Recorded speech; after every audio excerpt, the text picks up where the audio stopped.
অনেক সালাম জানাচ্ছি, শুভেচ্ছা জানাচ্ছি, অভিনন্দন জানাচ্ছি। ৩৯ নম্বর ওয়ার্ডে মহিলা দলের কর্মী সম্মেলনের সম্মানিত সভাপতি, আজকের সভার সভাপতি আমাদের প্রিয় খালেদা আপা, আমাদের মাঝে আছে চট্টগ্রাম মহানগর মহিলা দলের সিনিয়র সহসভানেত্রী সকিনা বেগম, সহসভানেত্রী আকিব সুলতানা, সাংগঠনিক সম্পাদিকা তাসলিমা আহমেদ রিমা, আঞ্চলিক জেলা সভানেত্রী রিনা, উপজেলা জেলা সভানেত্রী সাইরা আপা, জলপাইগুড়ি থানা সাংগঠনিক সম্পাদিকা বৃষ্টি। আমাদের মাঝে আছে আমাদের প্রিয় দুই অভিভাবক, 29 নম্বর ওয়ার্ডের সাধারণ সম্পাদক মফিজ ভাই, অজিত ভাই, আমাদের মাঝে আছে সাংগঠনিক সম্পাদক আলমগীর ভাই। আমি আলমগীরকে অনেক আগ থেকে চিনি, তো অনেক সংগঠন এবং অনেকবার ওকে নিয়ে আমি কাজ করেছি। তো সাজ্জাদ আছে, আজকে আমি রাসেলের সাথে অনেকবার কথা বলেছি কমিটি নিয়ে। তখনই আমার দেখা হয় আর বলছি রাসেল একটা কমিটি করে দাও। চট্টগ্রামে যতগুলো ওয়ার্ড আছে সর্বোচ্চ ভোটার এলাকা ৩৯ নম্বর ওয়ার্ড।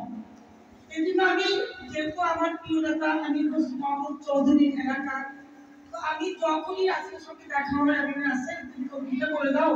এর আগে রাসেলের পাশে আমরা বিশাল একটা কর্মী সভা করেছি, খালেদা আপা ছিল, খালেদা আপা দুঃসময় দিয়ে একবার গিয়েছে।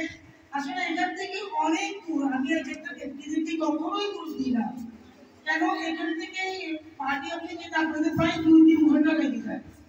তো আপনারা যাওয়াটাকে আমরা একটা সৌভাগ্য মনে করি, না গেলেও আমরা কোনো অসন্তুষ্ট নয়। প্রয়োজনে আমরা এসে আপনাদেরকে নিয়ে এই আলোচনা সভাগুলো করবো, কিন্তু আপনাদের যাওয়াটা অনেক কষ্টের হয়ে যায়। কিন্তু আপনারা সবসময় দলকে ভালোবাসবেন, দলকে ভালোবেসে আজকে এখানে এসেছে। তো আমাদের প্রিয় নেতা, আমার প্রিয় নেতা, আমি 4 হাত ধরে রাজনীতিতে শুরু করেছি, আমি শ্বশুর মাহমুদ চৌধুরী, আমার প্রিয় নেতা, প্রিয় বন্ধু, প্রিয় ভাই। আমাকে এত স্নেহ উনি দিয়েছেন, আমি সবসময় ওনার উপর ভরসা করি, আল্লাহর উপর ভরসা করি, আমি শ্বশুর মাহমুদ চৌধুরীর উপর ভরসা করি।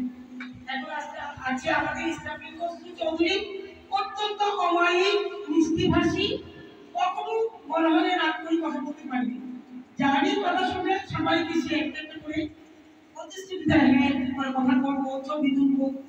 যার আপনাদেরকে দেখে অনেক ভালো লেগেছে। তো আমরা এখানে কমিটিগুলো আসলে বিগত সরকারি বছর আপনারাও যাবেন, আপনাদের ছেলেরাও জেল খেটেছে, স্বামীরাও জেল খেটেছে।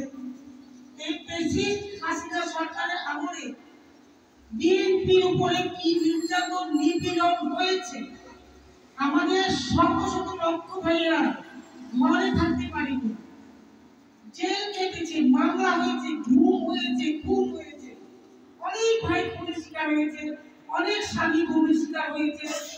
আমাদের ছোট ভাই, ছোট দল, যুব দল, স্বেচ্ছাসেবক দলের ভাইয়েরা 17 বছর এলাকায় ঢুকতে পারেনি, ধান খেতে ঘুমিয়েছে। আপনারা দেখছেন, কিন্তু শুনেছেন, কিন্তু মাথা রেখে কাছে নিয়ে ঘুমিয়েছি। তো এখন আমাদের কি হচ্ছে, 5 তারিখ 16 তারিখ শেখ হাসিনা এক কাপড় নিয়ে বিদায় হতে বাধ্য হয়েছে। দেখছেন না আপনারা? দেখেন, আল্লাহর মায়ের সবসময় বেগম খালেদা জিয়াকে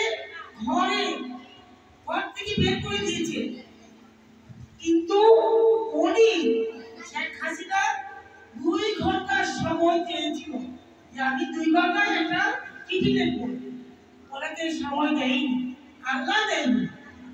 এক কাপড়ে উনি চলে যেতে ব্যর্থ হয়েছে দেশ থেকে। তাহলে আমরা কি পেয়েছি? এটা আজকে আপনারাও নির্যাতিত নিপীড়িত, আমরা জানি। আপনার পরিবার আছে, আপনার স্বামী আছে, বিএনপির পরিবার মানে নির্যাতিত পরিবার। আর আমাদের দেশে অর্ধেক নারী অর্ধেক পুরুষ, আমরা দেখা যায় কি 70% নারী ভোটার বিএনপি ভোট দেয়, এবং নারীদের কারণে বিএনপি ভোটে জিতে। আমার ভাইয়েরা আছে, হয়তো বলেছে, তবে এখানকার টিভির থানা, বন্ধ থানা, অধিকার থানা নেতারা অনেক মহৎ বিজয় অধিকারী, আমি অনেক প্রোগ্রামে আসি, ভাইয়েরা অনেক বসে খরচ করে অন্য এলাকায় কিন্তু একটু ইয়ে পাবে না, এরা অনেক ভালো। আমি অনেকবার এসেছি, কাকিম ভাইয়ের সাথে অনেক প্রোগ্রাম করছি, আপনাদের সাথে করেছি। তো আপনারা আপনাদের কাজ কি দল মানে আমি একটা কমিটি করে গেলাম, আপনারা আর কোনো খোঁজ খবর রাখবেন এরকম হবে। আমরা কিন্তু কি আপনাদের সাথে একটা কর্মী সম্মেলনে বসেছি, এরপর আমি রাসেলের সাথে কথা বলবো, মোদি ভাইয়ের সাথে কথা বলবো, আলমগীর ভাইয়ের সাথে কথা বলবো। আমি কাজলকে এত বেশি ধন্যবাদ দিচ্ছি, ওর কয়েকটা প্রোগ্রামে আমি এসেছি, অনেকগুলো প্রোগ্রাম করেছে, ও সামাজিক প্রোগ্রাম থেকে আমি এসেছি। ও অনেক সুন্দর করে উপস্থাপনা করতে পারে, অনেক সুন্দর করে সবাইকে মানে নিয়ে অনেক এনজয় করতে পারে, আনন্দ করতে পারে।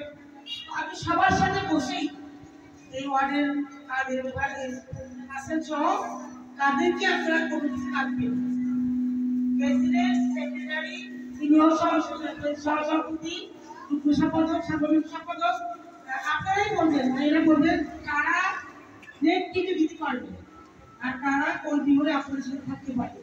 আমাদের অবশ্যই ওটা একটা শক্তিশালী কমিটি দরকার আছে। কমিটি আপনার একটা পরিচয় দরকার আছে যে আপনি বিএনপির একজন নারী নেত্রী, ঠিক আছে?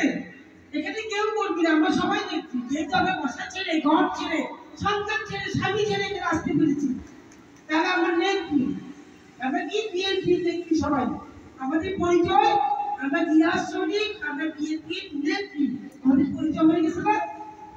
আপনাকে কেউ অবহেলা করবে, সব ভাইদের আপনাকে অনেক অনেক মূল্যায়ন করবে, কিন্তু আপনাকেও এগিয়ে আসতে হবে। ভাইদের সাথে সাথে এলাকাতে অনেক প্রোগ্রাম হয়, সেখানে যাবেন। তো আমি আর বেশি কিছু বলবো না, আপনারা মা বোনেরা এসেছেন, এরপরও আপনারা আমাকে রাখবেন, ছোট ছোট প্রোগ্রাম করে তাহলে আপনাকে করবো, রাখবেন। আপনারা যদি না পারলেও আমরা আসবো, আপনারা বড় বড় প্রোগ্রাম করে যাবেন, আপনাদের ভাইরা আছে।